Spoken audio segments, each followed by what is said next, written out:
અને હવે વાત કરીએ સરદારધામ અને ખોડલધામ વચ્ચેના વિવાદને લઈને તો બંને જે ટ્રસ્ટીઓ છે તેમણે નિવેદન આપ્યું છે। ઘટના ખૂબ જ નિંદનીય છે। શર્મિલા બાંભણિયાનું આ નિવેદન, નરેશ પટેલ કહે તેટલું જ પાણી સંજય પીવે છે। કોઈએ એક વ્યક્તિનું જ વર્ચસ્વ હોય તેવું ન ચાલે।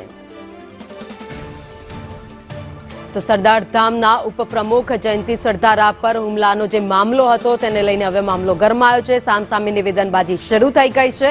ખોડલધામ અને સરદારધામના ટ્રસ્ટી શર્મિલા બાંભણિયાએ નિવેદન આપ્યું છે। સમગ્ર ઘટના ખૂબ જ નિંદનીય છે। પીઆઈ સંજય પાદરિયા નરેશ પટેલ કહે તેટલું જ પાણી પીવે છે તેવા આક્ષેપ લગાવ્યા છે। કટાક્ષ પણ કર્યો છે। ગૃહમંત્રી આ બાબતે ધ્યાન આપવું જોઈએ।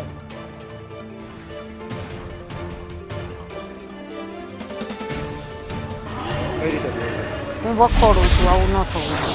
સમાજમાં આવી રીતે હુમલા થવા માંડે તો લોકોને સમાજ સેવા ઉપરથી વિશ્વાસ ઉડી જાય। શું લાગે છે ખોડલધામ અને સરદારધામ બંને વચ્ચેનો વિખવાદ શું છે? વિખવાદ નથી, બંને વચ્ચે વિખવાદ ન હોય, પણ લોકો ઇન્ટરનલી નક્કી કરતા હોય કે ભાઈ આમ કેમ। સામાજિક સંસ્થાઓ બધી કામ કરતી હોય, જેમ સદભાવના વૃદ્ધાશ્રમ કામ કરે, જેમ ઉમિયાધામ કામ કરે, જેમ ખોડલધામ કામ કરે, એમ સરદારધામ કામ કરે। તો બધાને સૌના સેપરેટ કામ કરવાની છૂટ હોય।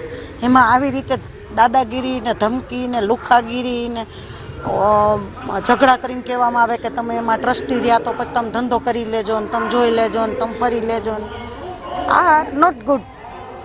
ગૃહમંત્રીએ વિચારવું જોઈએ કે આવી રીતના બધા લોકો ધમકીઓ આપવા માંડે તો સામાન્ય લોકો રે કઈ રીતે? નરેશભાઈ વિશે આપ શું માનો છો? એ લાગે છે આમાં? જો હું નરેશભાઈ વિશે હું માનું છું એના કરતાં હું પાદરિયા સાહેબ વિશે એવું માનું છું કે નરેશભાઈ કે એટલું પાણી પીવે। વિખવાદમાં નામ નરેશભાઈનું લે કહું છું તો ખરા, તો પાદરિયા સાહેબને અને જયંતિભાઈને કાંઈ વાંધો ન હોય તો હું એને એવો હુમલા કરવાનું શું જરૂર?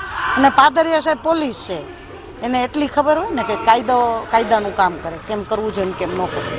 ઓવર ઉત્સાહ કરવાની એને શું જરૂર? એને કાંઈ એવા કાંઈ દુશ્મનાવટ ક્યાંતે કાંઈ નથી। સરદારધામની પ્રગતિથી નારાજ હશે? ના, પ્રગતિ ખોડલધામે કરે છે, પ્રગતિ સરદારધામે કરે ને પ્રગતિ ઉમિયાધામે કરે। બધા એની જેવી જેની કેપેસિટી લોકો જેનો વિશ્વાસ કરતા હોય એટલી રીતે એની પ્રગતિ થતી હોય, એમાં એને પેલું કરવાનું એવું કંઈ કારણ નથી।